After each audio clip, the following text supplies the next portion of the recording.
Have you ever asked yourself why life seems to test you the most when you're already weak, already tired, and already struggling? It almost feels like the universe waits for the moment when you have nothing left, then throws another challenge your way. You try to move forward, but doors close. You pray for answers, but the heavens stay silent. You give love, but it is not returned. In those dark moments, the first thought that comes to mind is that life is unfair, that maybe you are cursed, or maybe God has forgotten you. But what if I told you that these painful moments are not the end of your story, but the beginning of your transformation? What if all this pain is not a punishment, but a preparation for something much greater than you can see right now? Think for a moment about how gold becomes pure. It does not come out of the ground shining. It is covered with dirt, rocks, and impurities. To bring out its true beauty, it must go through fire. The flames are hot, the process is painful, but in the end, the gold shines brighter than ever before. Your soul works the same way. Life puts you through fire not to destroy you, but to remove what holds you back, to bring out the strength, the courage, and the wisdom that already lives inside you. Every challenge you face is a kind of fire, and if you endure it, you come out purer, stronger, and closer to your true self. I remember the story of a man who lost his job after working at the same place for 20 years. He had given his life to that company, and in one meeting, he was told he was no longer needed. He went home broken, filled with fear. How would he feed his family? How would he pay the bills? At first, he felt hopeless, but instead of giving up, he decided to trust that life was guiding him somewhere else. Slowly, he began using his skills to start a small business. It was not easy, and he failed many times, but he kept going. Years later, he was running a successful company, and he said, "Losing my job was the worst day of my life, but was also the best thing that ever happened to me. It forced me to discover a strength I never knew I had." This is how life works. It takes away something you think you need, only to give you something better, but only if you do not give up during the test. Life often tests your faith first. Faith is invisible, yet is the strongest force in your life. When everything is good, when you have money in your pocket and love in your heart, it is easy to say you have faith. But real faith shows itself when life falls apart. When the doctor tells you something you do not want to hear. When someone you love walks away. When the bills are high and the hope is low. That is when your faith is tested. And this is where most people fail, because they think faith means believing when everything makes sense. No, faith means believing when nothing makes sense, when all evidence is against you, when all you see is darkness, but you still believe in light. Think of a seed buried in the ground. It is in complete darkness, yet it still grows. It pushes against the soil until one day it breaks through to the light. That is what your faith must do. Even in the dark, you must keep pushing. There was a woman I once knew who prayed every night for her sick child. The doctors told her there was no hope, but she kept believing. Every day she whispered, "I believe." Years passed, and against all odds, her child recovered. When asked how she endured, she said, "My faith was the medicine no doctor could give." That is the power of faith. It carries you when nothing else can. But life does not only test your faith, it also tests your patience. We live in a world that runs fast. We want quick answers, quick results, quick happiness. We want it all right now. But the universe does not work on your clock. It works on divine timing. And sometimes the hardest thing you will ever do is wait. Waiting can feel like torture. You wait for a call that does not come, for an opportunity that never arrives, for love that feels far away. Days turn into weeks, weeks into months, and you wonder if it will ever happen. But waiting is not empty time. It is teaching time. Patience is not weakness. It is strength. It is the strength to trust that just because it has not happened yet does not mean it will never happen. There was a woman who dreamed of having a family. She prayed and hoped for years, but nothing happened. The doctors said it was impossible. She cried, but she did not give up. She used that waiting time to grow herself. She became wiser, more loving, more compassionate.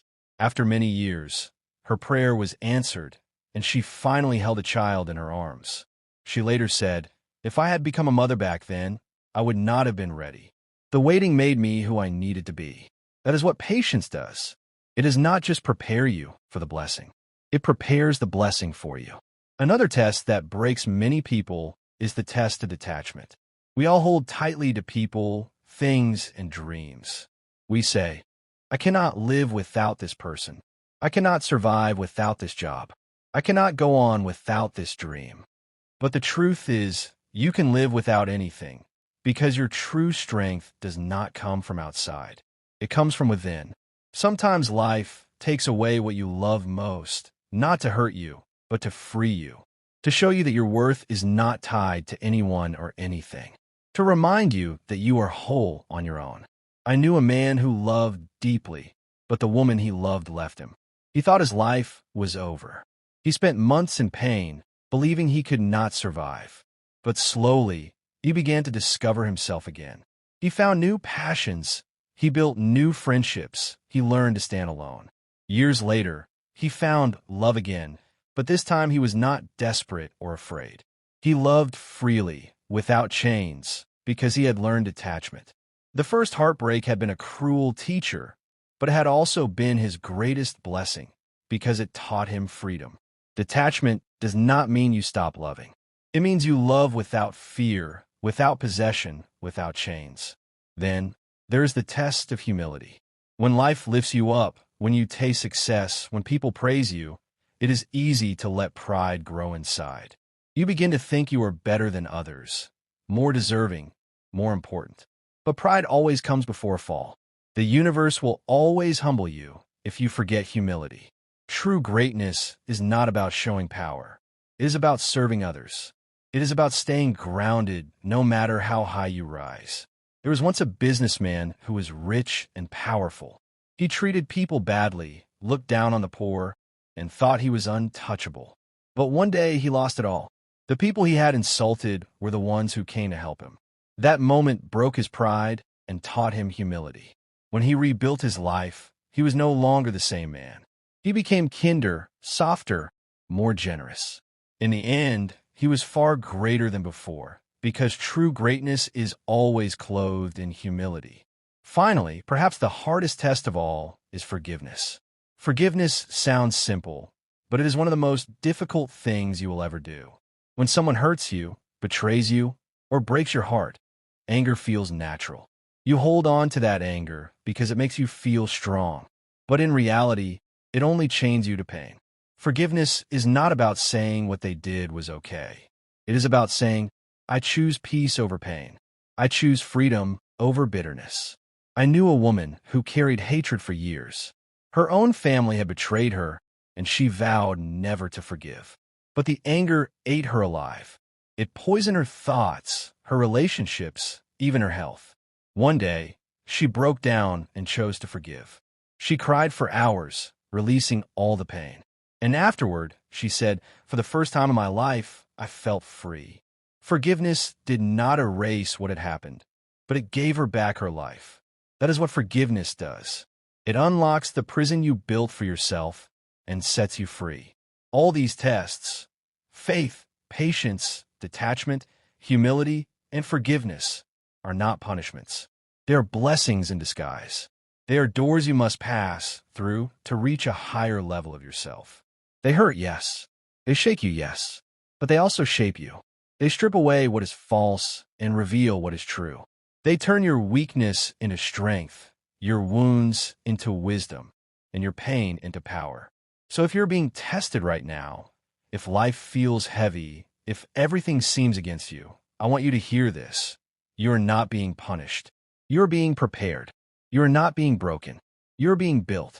One day, you will look back at this very moment and realize it was not the end of your story. It was the turning point. It was the storm that revealed your courage, the fire that shaped your soul, the night that led you to the morning. So hold on. Keep faith. Be patient. Let go when life takes away what you cling to. Stay humble when success comes. Forgive when it feels impossible. Because on the other side of these tests is a life far greater than you can imagine.